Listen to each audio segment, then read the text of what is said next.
Welcome to a special bonus episode of The Tech Between Us. Hear questions that didn't make it into our regular podcast episodes, as host Raymond Yin and guest Dr. Imre Gyuk discuss green energy storage systems. When do you see the world being carbon neutral? I would not expect to become totally carbon neutral because there are always things that are going to produce carbon, but it's not necessary. Because if we can reach 80 to 90%, we will not be putting much carbon dioxide into the atmosphere, and we will reverse the effects of carbon dioxide. Right, and the Earth can begin to heal itself. Exactly, and I would expect that to happen by 2050 or so. Okay, so probably another 20 to 30 years. Yeah, there are a lot of people who are really committed to the 2050 date, including legislation on reaching carbon neutral or having renewable electricity. And the administration is fully behind that date. All right. So in your amazing career, you've worked in both academia, universities, teaching, as well as the government, obviously, for the last 23 years. Where do you see the strengths of each? Okay, I love them both. University work, there is the beauty of abstract science. I come from theoretical physics. You make beautiful structures, but also working with the students, working with young people. Yes, absolutely. Yep. On the other hand, working with government means you can change the world. Interesting. Because with storage, for example, I've had the chance to be there in the front seat supporting pioneering research and working with a big team of scientists and engineers devoted to changing the world for the better. Awesome. Are there any technologies that we should retire or actually just stop pursuing altogether? I can't think of any. Okay. So everything has viability. At the moment, we've got to push all of the technologies. Okay. So we're not ready to sunset anything yet. No. Okay. What has been your most rewarding energy project to date? Well, again, all of them. Not playing favorites, huh? No. For example, working with Picuris Pueblo in New Mexico, having a group of people who are pushing to become energy independent and helping them get there. It's a fantastic experience. Plus, it's a somewhat new environment. Or if you want, traveling through Australia from end to end, preaching storage. At that time, Australia had not yet decided to pursue any kind of program in storage. And they enabled me to go around, as I said, end to end from Sydney to Perth. And, lecture on storage and tell them about the potential advantages of storage. And then a year later, it happened, and the government put in a storage program. Terrific. Or another one, funding a hydropower project in an Alaskan village. Very remote. You have to fly in or go by boat. But seeing that their hydropower now works better, because we have coupled it with storage. Or I mentioned the high school in Albuquerque, cutting the ribbon there with mariachi music playing in the background. It's a great experience. So they all offer something. I totally get that. You and your teams have won 13 R&D 100 awards. And for our listeners, these are the equivalents of the Oscars for technology. So this is going to be a test.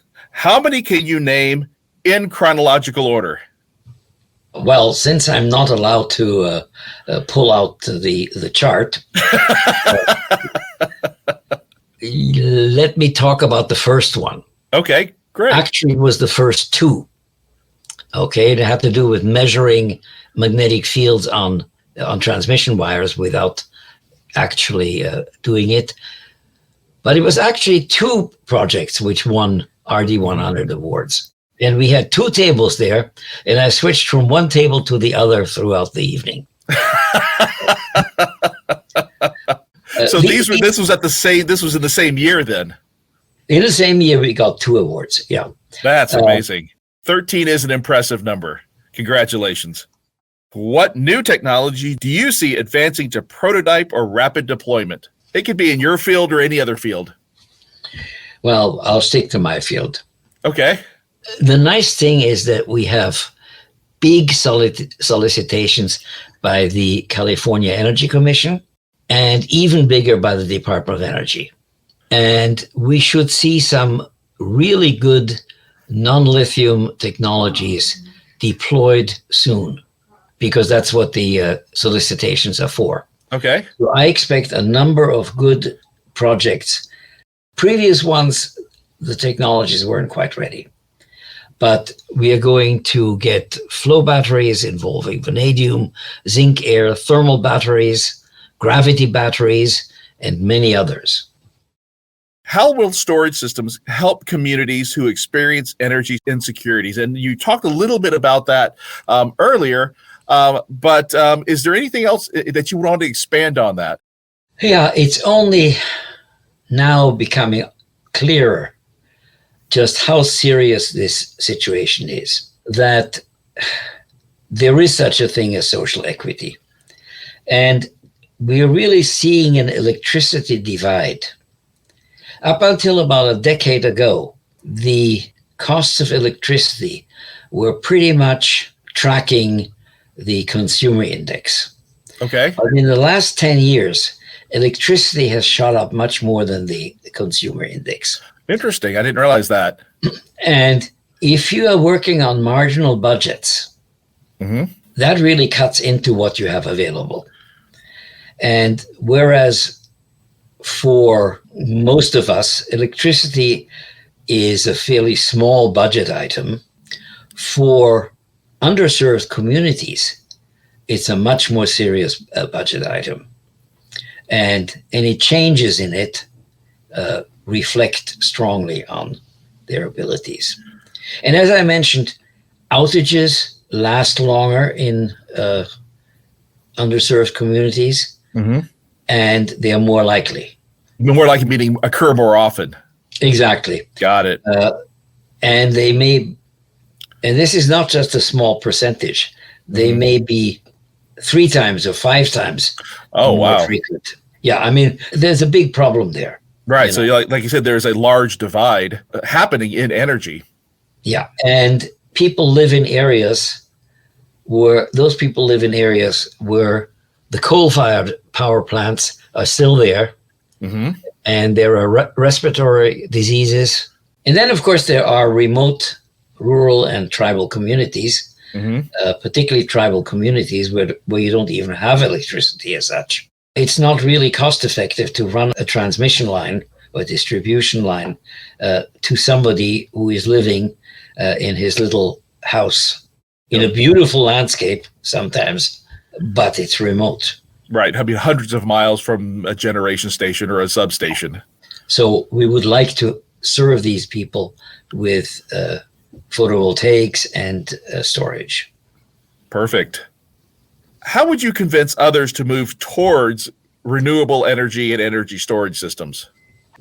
Well, we are surrounded by catastrophic events, floods and droughts, tornadoes and blizzards.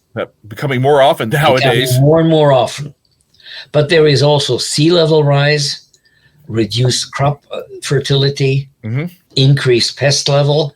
All of these things are caused by carbon dioxide, which we ourselves have put into the atmosphere. It's that carbon dioxide layer, which is now double of anything we have seen in the last 80 million years. So we don't need to convince thoughtful, responsible people anymore. It's obvious. Right. Decarbonization is here, it's obvious, and it's just a given. But of course, how to get there is less obvious. Okay. Who is a leader to watch in green energy storage systems? And we're not looking for a stock tip, but are there true leaders out there that you see really advancing the technology? I would say utilities are beginning to be the leaders in pushing towards green energy and green energy storage. In maybe a dozen states, utilities have seen that they cannot have business as usual, and they have embraced all of the technologies of the future and are driving them ahead. And the work that DOE can do is to help them reach that goal. Okay, so utilities really are the new heroes of energy storage and renewable energy systems.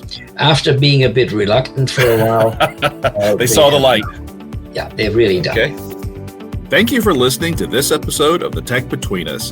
This podcast is included in Mouser's in-depth look at green energy storage systems. To learn more, explore our Empowering Innovation Together content series and access videos, articles, infographics, and more at mouser.com/empowering-innovation. Enabling engineers to incorporate high-voltage relay switching in their designs. Littelfuse DCN and contractor relays offer 30 to 500 amp continuous carry and up to 1800 volt rating.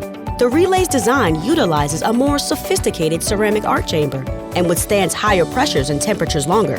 Applications range from electric vehicles, renewable energy storage, uninterruptible power supplies, and more. Learn by visiting mouser.com/littelfuse.